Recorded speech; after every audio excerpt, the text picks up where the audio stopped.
Hi friends, నేను మీ శ్రీనివాస్ని. ఎట్టకేలకు తనుజ అయితే 10th వీక్లో కెప్టెన్ అయితే అయిపోయిందనమాట.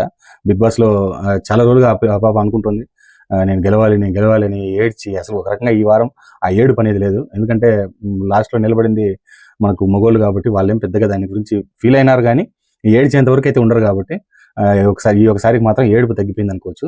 యాక్చువల్గా తనుజ చాలా వరకు కష్టపడిందనే చెప్పాలి. ఫస్ట్ ఈ 10 వీక్స్ కూడా ఆ అమ్మాయి స్టార్టింగ్లో కొంచెం అటు ఇటుగా ఉండింది, కానీ ఇప్పటి వరకు కూడా ఇప్పుడు ఈ లాస్ట్ ఒక 3-4 వీక్స్గా అమ్మాయి చాలా కష్టపడుతుంది. యాక్చువల్గా నిన్న మొన్న జరిగిన గేమ్స్లో కూడా చాలా బాగా ఆడింది. యాక్చువల్ మనకు మెయిన్ కళ్యాణ్ తనుజ జరిగిన మొన్న లాస్ట్ టాస్క్లో అయితే నేను ఖచ్చితంగా నేనే అనుకున్నా ముందుగా పంపించేటప్పుడే, అసలు కళ్యాణ్తో పాటు తనుజ యాడ ఆడుతుందబ్బా, ఆడలేకపోవచ్చు, ఆ అమ్మాయి గెలిచే ఛాన్స్ లేదు అని అనుకున్నాం. కానీ పవన్ కానీ అట్లా ఎవరికైనా ఛాన్స్ ఇచ్చినట్టే బాగుండేమో అని.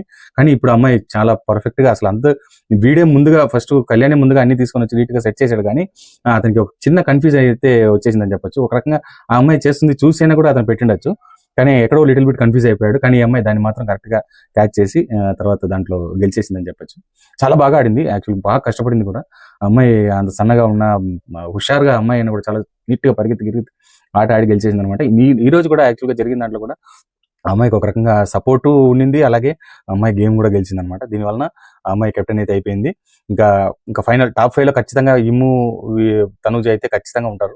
ఇంకా దీంట్లో దివ్యకి యాక్చువల్గా ఫ్యాన్స్ ఎక్కువ ఉన్నారు బయట అయితే అనిపిస్తుంది. ఎందుకంటే నేను పెట్టే వీడియోస్లో ఒకవేళ దివ్య గురించి ఏదైనా కొంచెం అటు ఇటు అయినా కూడా వాళ్ళు చెప్పడం మాత్రం దివ్యాని సపోర్ట్ చేస్తూ మాట్లాడుతున్నారు అనమాట. అంటే దివ్యకు తనుజకు తనిగా ఒక ఆర్మీ అనేది ఏర్పడిపోయింది. చూద్దాం వీళ్ళిద్దరిలో ఎవరు ముందుకు వచ్చి టాప్ 5 వరకు చేరుకుంటారనేది చూడాల్సిందే. నా ఐడియా అయితే వీళ్ళిద్దరు ఖచ్చితంగా ఉంటారు. ఇమ్మాన్యుల్ అలాగే తనుజ అయితే గ్యారంటీగా ఉంటారు. మీ అభిప్రాయం ఏంటనేది నా కామెంట్స్ రూపంలో తెలియజేయండి. మీకు ఈ వీడియో నచ్చితే లైక్ చేయండి, షేర్ చేయండి, సబ్స్క్రైబ్ చేయండి.